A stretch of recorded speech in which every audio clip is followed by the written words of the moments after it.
Et depuis que je suis là, j'ai pas marché du tout. Ça fait, je sais pas, depuis samedi, dimanche que je suis là. Et j'ai pas marché du tout. Et j'ai vraiment besoin de marcher. Chantal, 57 ans, est hospitalisée aux soins intermédiaires en unité Covid au HUJ. Très affaiblie, Chantal s'apprête aujourd'hui à faire ses premiers pas depuis son hospitalisation. Un effort immense, mais aussi un besoin essentiel. Chantal est très éprouvée. Le virus l'a particulièrement touchée. J'ai eu le Covid. Et j'ai dit ça va passer. Et j'ai eu une toux épouvantable à la maison. Et ça m'a épuisée, je ne pouvais plus manger, j'avais plus faim, plus soif. Enfin, je buvais, mais je toussais tellement. Et puis, ils ont fait les examens à Cité Génération, puis ils m'ont envoyé en ambulance ici. Et ici, je me suis dit, mais qu'est-ce qui se passe? J'ai rien compris. Encore maintenant, vous me dites, qu'est-ce que j'ai? J'ai rien compris. On a une famille de 4 enfants, donc on est 3 filles et un garçon. Et on a toujours été soudés dans les bons comme dans les mauvais moments. Et c'est vrai que cette épreuve qu'on est en train de traverser à l'heure actuelle, ça nous a soudés encore plus.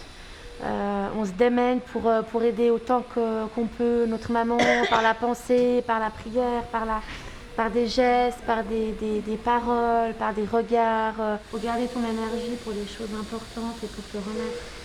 Je ne voulais pas me faire vacciner parce que je n'étais pas convaincue. Et puis je me suis dit que c'était mon destin. S'il fallait que je l'attrape, je l'attrape. Poser le pied à terre et marcher. C'est donc l'objectif de Chantal aujourd'hui.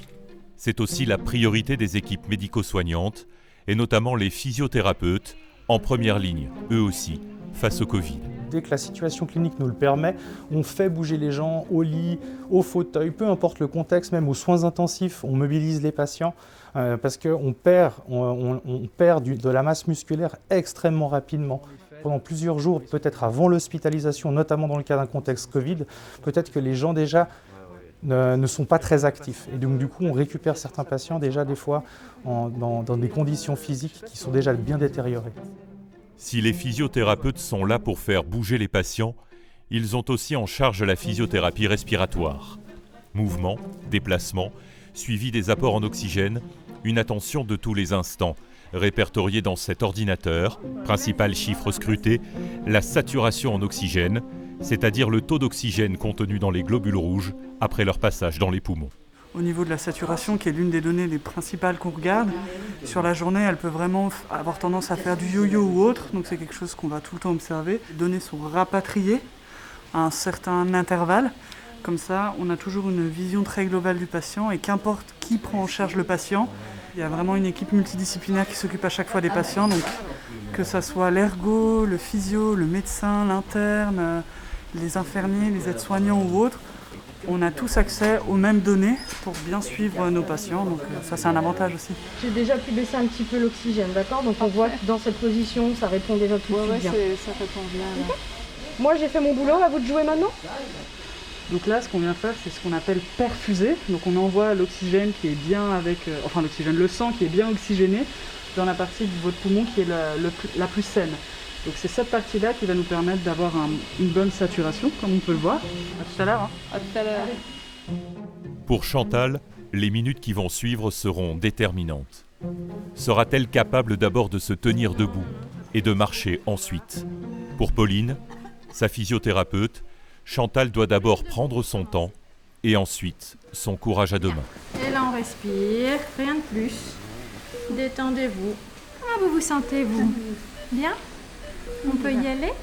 Si la tête tourne ou vous vous sentez essoufflé ou quoi que ce soit, faut me dire, hein? Quelques pas dans le couloir et un aller-retour en signe de victoire. On se donne comme objectif chambre 619, là-bas. Pour Chantal, la chambre 619 de l'unité Covid a donc été un point d'arrivée. Désormais, cette même chambre 619 résonne comme un objectif pour Chantal, qui espère au plus vite quitter les soins intermédiaires pour les soins aigus. Un pas de plus vers sa guérison, au calendrier encore incertain. C'est un petit miracle là de l'avoir marché. Mais depuis le premier jour où elle est arrivée, elle a toujours eu la niaque. Ça oui. C'est une belle victoire, donc faut qu'elle continue comme ça. Le mental, elle a un mental de guerrière et bravo, maman. Qu'est-ce qu'on fait? Est-ce qu'on rentre comme ça au fauteuil? On y va en marchant.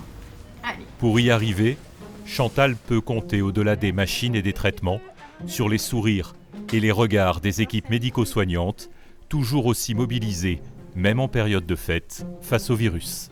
Bravo. Je pense que c'est important aussi qu'on puisse leur transmettre cette belle énergie qu'on arrive à avoir déjà au sein de notre équipe, puis qu'on développe après avec nos patients. Puis ils nous le rendent bien, donc c'est cool aussi.